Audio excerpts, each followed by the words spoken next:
This is Lockpicker 1969, and welcome to my channel, and welcome to the next episode of Interview with a Lockpicker.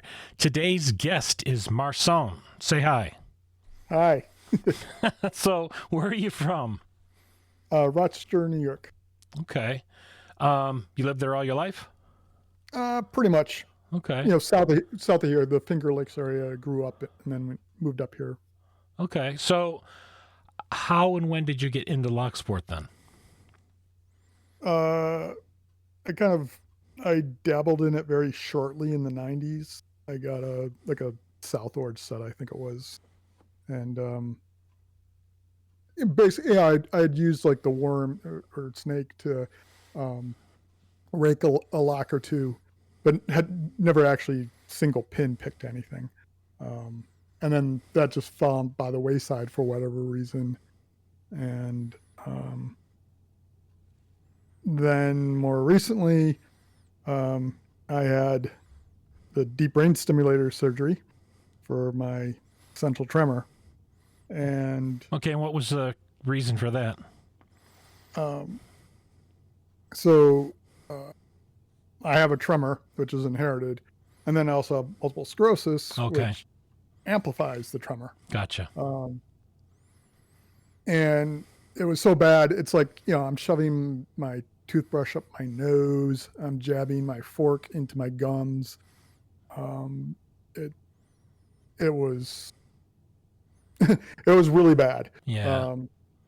And I tried all the medications, and none of them worked, at least not without side effects. And then basically the last thing left was surgery.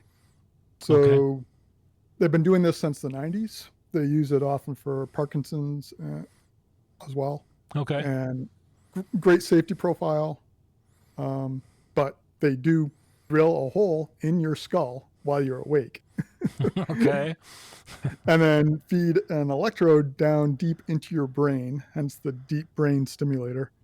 They're not actually going into the brain, they're weaving it into the folds. Okay. Yep. That makes and sense. finding a spot near the base. And put the electrode there, and then the wires run out the top of your skull, down the side of your skull, down your neck, and then they put a control box by your clavicle. It's basically like a pacemaker.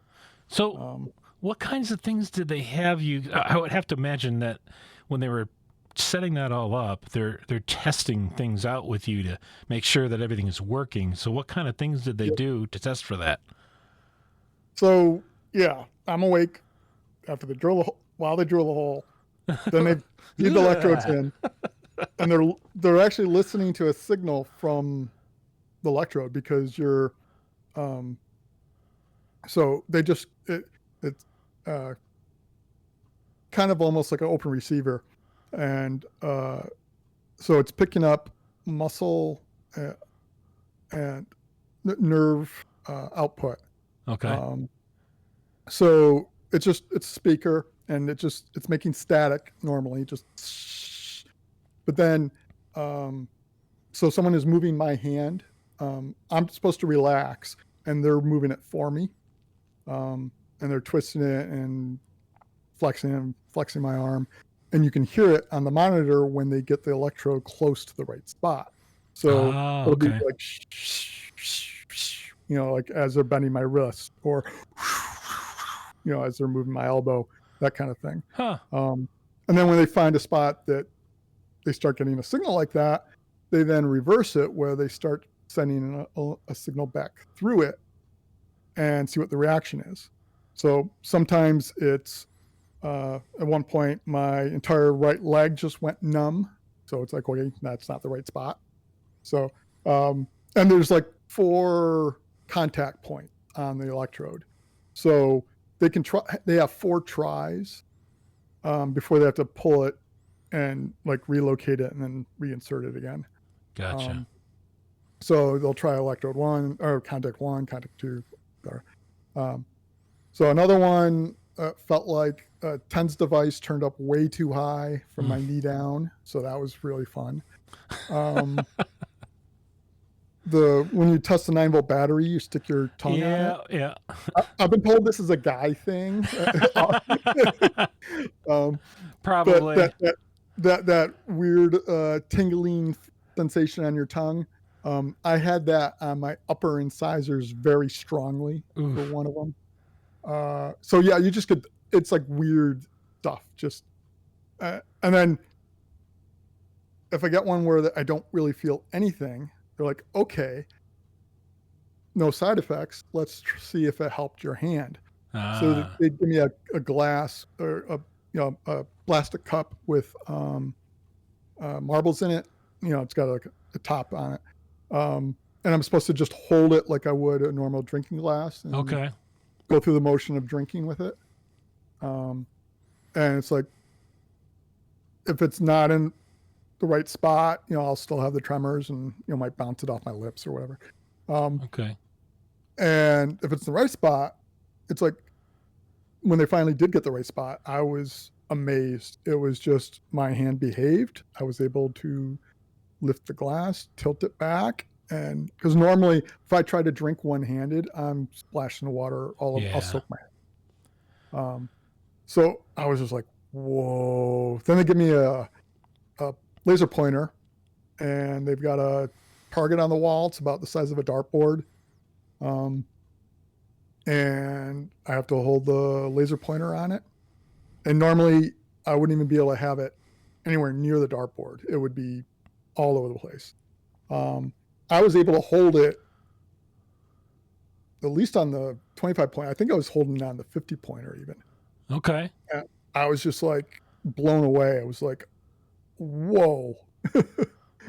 So yeah. So then it's like once they find that right spot, it took a couple hours of doing this to finally find the right spot.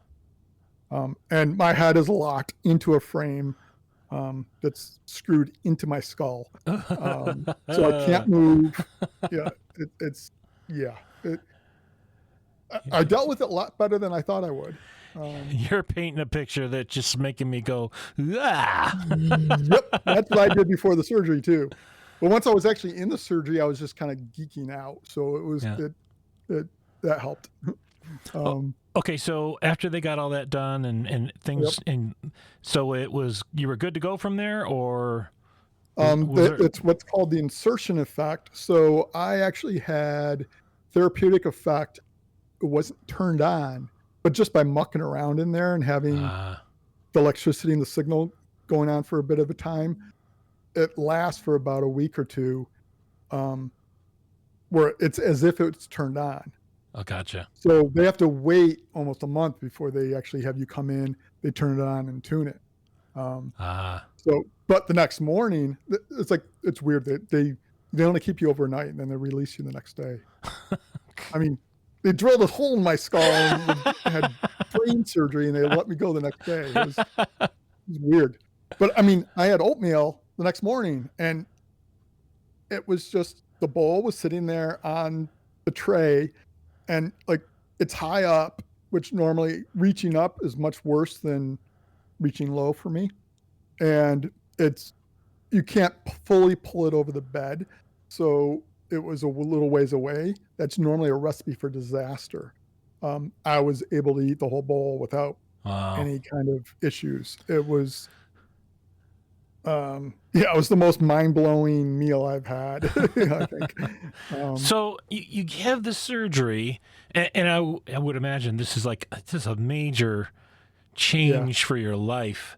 So what was next? What did you desire to just try to start doing after you finally had that level of control that you hadn't had in a long time? So it was like a month. It took maybe about another couple of weeks to tune it, but after everything was all set and working, it's like, I want to do something with my hands again. I mean, for me, mechanics is my first language. I mean, I do that better than speaking or, okay. That's just, give me something mechanical. That's the way my brain works.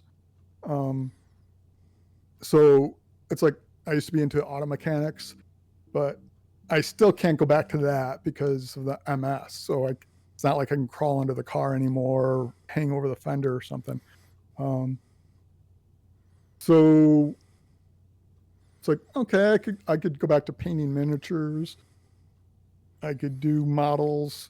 Um, but it's like I wanted to try something more actual mechanical. Um, More and it's like, granular. yeah, pieces or mechanisms, Yep. gears, whatever, something like that. Um, and I remembered back to the lockpicking, and it's like, oh, that actually would be pretty good. Yeah. So I went looking for my lockpicks, but they're buried somewhere. Um, I know I still had them, but I hadn't seen them since the past 2 moves or something. So, um, so I decided to just go ahead and buy a set. So I started looking, what should I get? Um, uh, search, look online, look on YouTube, see a bunch of LPL and Bosnian Bill videos, but they don't really go into that so much. And then I found Sandman, and it's like, oh, he's giving me. I mean, the other guys are cool, but he's giving me the actual info that I'm Yeah. looking for. Yeah. He's a good guy for that. Yeah, I mean, with his collection. Yeah. So, the Big Timmy, Big Tim and Timmy and all that. It's like it was, yeah, okay, this is the stuff I'm looking for. Yep. And I decided, okay, I don't have the big budget to start with, and so I decided it's like, okay, Covert Instruments Genesis or Tool Necessary 9, and there's no real meetups around here. I'm going to go with the Necessary 9 because you get a couple extra picks instead of the case. Okay. I don't really need the case. So I went that route. Yeah, and I thought it was a really good choice. I ended up, it has a half diamond and a spoon, which the Genesis doesn't have. And I think the spoon, it's kind of neat, might be helpful for beginners. And I used that for a little bit here and there, but I really I'm glad I got it because of the half diamond. And I found that even further along, I mean, I was using that as on, red belt locks. Yeah. It's a little niche sometimes, but there's certain things like OP for Yale keyways, this kind of thing.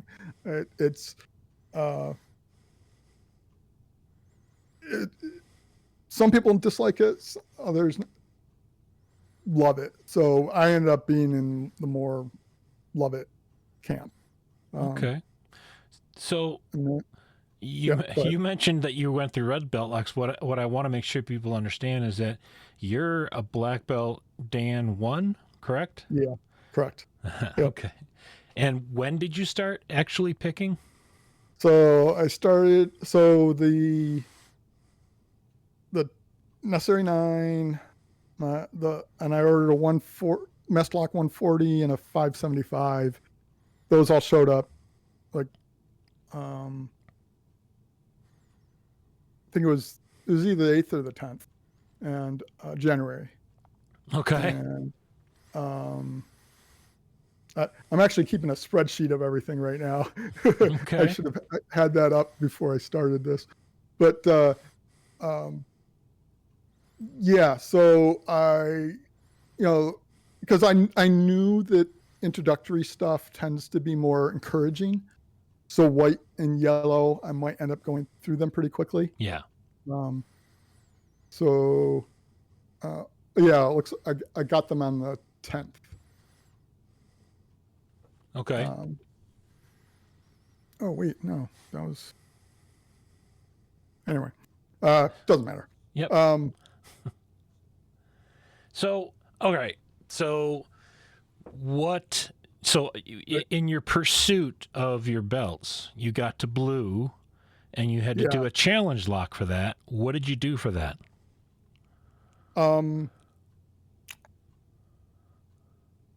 I'd gone to a restore to pick up some see what they had. And I got like a Schlage kick, and there's some Defiant, which is the Home Depot house brand, and those are actually kind of nice because they can be around orange level, with spools in them and such. So I actually kind of recommend those, even though they're not ranked, that they can be good for Sure. if someone's looking for like a practice lock, if Sure. they want to grub or something like that. Yeah.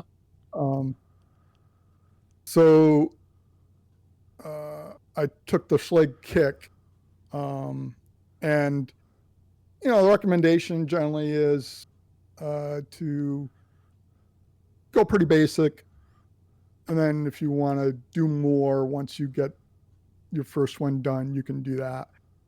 Uh-huh. But me being me, no one's ever accused me of half-assing a hobby. So yeah, I ended up,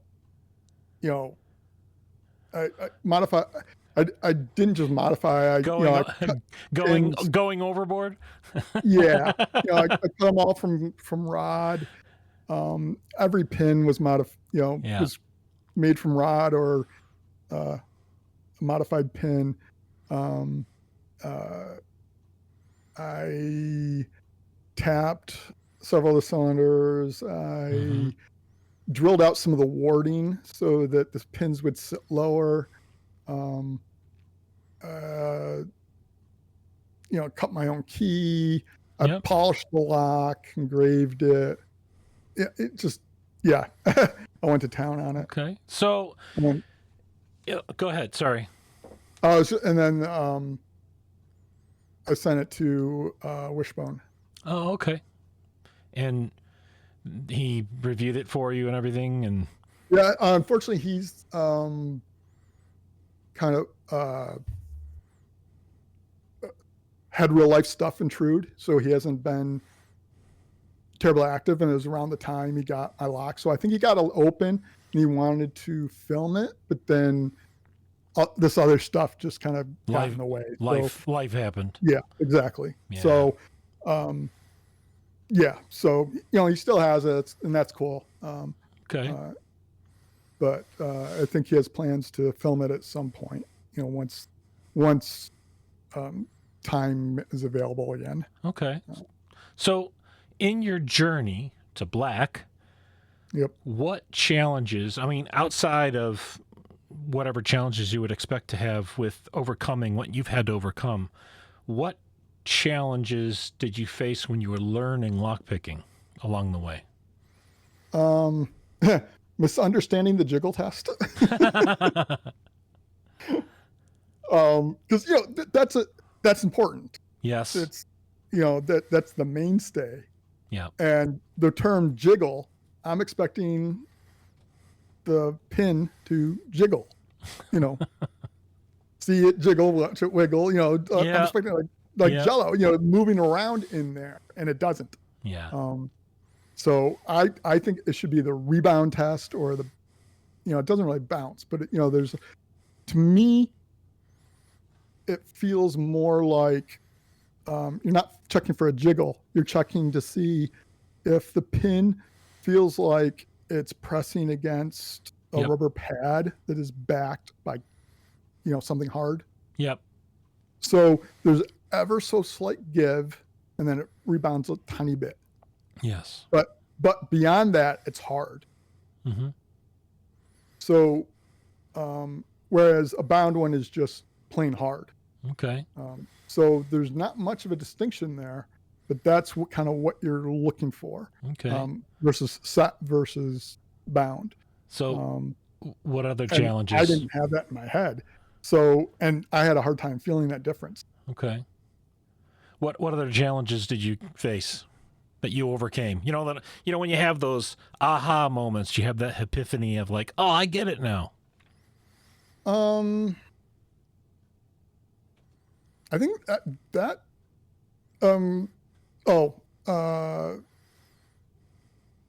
see, I ran into these mostly at Purple, because I got every lock up until Purple open pretty much the day I got it. Okay. The 1100 I got open 45 minutes after I opened the package. and this is bizarre because my hands are numb, they shake, all this stuff. Mm-hmm. But that just seems to be the way my mind works. It's made for this kind of thing. Okay. But purple, and see, up to this point, I was just kind of going by intuition, subconsciously picking, because it's like the jiggle test didn't make sense to me, and I was just, okay, does it move? Does it feel right? Then pick it. It's like, oh, it feels wrong, icky. It's sliding or grindy, or okay, no, that's overset. So it was a little weird, but for purple, that didn't work anymore. Yeah. So I had to really slow down. I had to really understand what the jiggle test was about. And that's also when I started progressive pinning. Okay. And that helped me separate out what I'm feeling and specific mechanics. So, because sometimes I have a hard time separating things out, and I really want to understand different elements discretely. Mm-hmm. So, is that why you started developing your own handles? Yeah. Okay, because you told me you designed your own and 3D printed those. So I thought that was fascinating too. That you basically built the tool to meet your needs. Yeah. Yep. Because when the handles are too small, too thin, yep. I don't feel the pick as well. I'm more likely to drop them because even though the DBS helps with tremors, it doesn't help with the sudden just weird nerve impulses that will make me drop a pick or other things of that nature. Yeah. And I'll still have the sudden jerks and things like that. Have you shared any of your designs with people in the community? Yeah. I mean, so I've got printables. I've got a printables. My name's Marson there as well, and I've got a bunch of different models up there. Okay. I've got a tensioning platform that you can like snap onto a Z-bar. Because I found that when I was trying to float pick my 600, I think it was 600. It might have been 600 or the 700. But I was having a lot of trouble keeping my finger on the Z-bar. So I made like a platform that allows me to rest my finger on that, so I don't have to press it on such a thin ledge. And then there's pick handles. There's sleeve that you can put a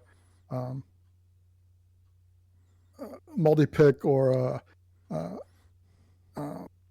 ejector pin flag in an honest dong handle, things like that. Cool. Oh, and then I came up with my own pinning tray and things like that. Oh, the ones in particular that I really like are the spiral followers. Okay. It's modeled after Crispix design, but I also put a V on the other side, and then the most recent version has holes in it that you can put in key pins and springs. So it'll actually hold the follower by popping the key pin slightly into the chamber.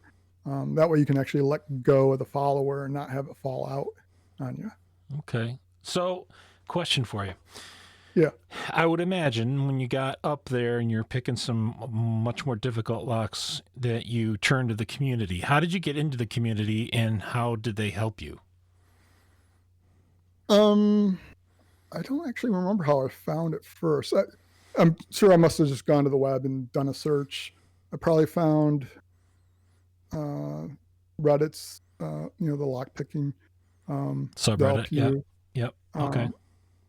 And then I was already using Discord quite a bit for like Guild Wars 2 Guild and things like that. So I just started using the Discord version, Okay. and yeah, I got pretty involved pretty quickly, and yeah, it's um, everyone was really supportive. Uh, kind of Okay. the opposite experience of some of the other areas of the web you might run Yeah. into. Um, So, are there any particular lock sporters that you'd like to give a thank you to? oh yeah, um, Sup Clues. Uh, Yep. he did most of my reviews for the belts. He was really supportive, and Awesome. um, um, our expert Red Wanderer, um, and then Kithkin, Parkinson Picks, Pocket Woman. Yep. Kind of people dealing with stuff similar to myself that um, I know there's a number of others out there as well. Yeah. Mm, Yep. yeah. Both No. Guilty and Loose Pants have been cheerleaders of mine too. So Yeah. That's awesome. The community's amazing. yeah, All right. Last question before we wrap up. So, is that your favorite thing about Locksport, or is there yep, something? yeah. um, and my second, because I know you often say, Yeah. uh, Other than the so community. Yep. Yep. yep. um, it's basically the breadth and depth of it. Yeah. So, you can do pin tumblers, dimples, which are also kind of pin tumblers, but I mean, there's lever locks, there's safe dials, there's all sorts of, and then there's pick making, there's Oh yeah. challenge locks, Yep. there's, it just, and in any one of those lines, you can go pretty deep as well. The rabbit hole goes deep in just about any direction you want to go. Yep. So that really appeals to me. Yeah. Me too. My hobby is collecting hobbies. So Yep, I remember that. yeah. All right. So is there a final message you'd like to give to our audience before we wrap up? Have fun. Don't worry about things. And keep in mind that, belts are cool, and if you see someone, they're a red belt, they're a black belt, that they're good at picking. But if you see someone that's white, yellow, orange, or no belt, it doesn't mean that they're not. Exactly. I mean, Sandman just recently got his red belt, and he's got a lot more experience than I do. Okay. Yeah. I not going to put myself up against him. Things like that, where it's just, I mean, I think he either worked as a locksmith or for a locksmith. Yeah, I'm not So, sure. and it's like, for me, picking dimples, it's like I have to go back to green, and I still haven't gotten a dimple MTL interactive with the pin and pin open yet. Okay. Dimples. And I've been working hard at that. Me so too. Yeah, you never know. Well, I want to thank you because this has been, I really enjoyed getting to talk to you, and you're telling me all about everything you went through, in some ways, in a bit more detail for some things that I was like, Yeah, okay, I don't know if we're going to cover that during the interview. That's a little too much. TMI. Yeah. But I definitely appreciate you taking the time to do this interview. Sure. It's been a blast. Yeah. It's been a blast. So, with that, I'm going to start wrapping up. If you have not been interviewed yet, why not? Come forward. It's a pretty easy, fun process to go through, and I try to make it fun and let the community know about you, about your interests, about your background and your experiences. You don't have to be some advanced lockpicker to be interviewed. We want to hear your story. So definitely get in touch with me, and let's make it happen. And with that, I'm going to wrap this one up. If you are are currently a subscriber, thank you. If you are not yet a subscriber, please hit that subscribe button, turn on notifications and all, and hit like on the video. And thanks for listening.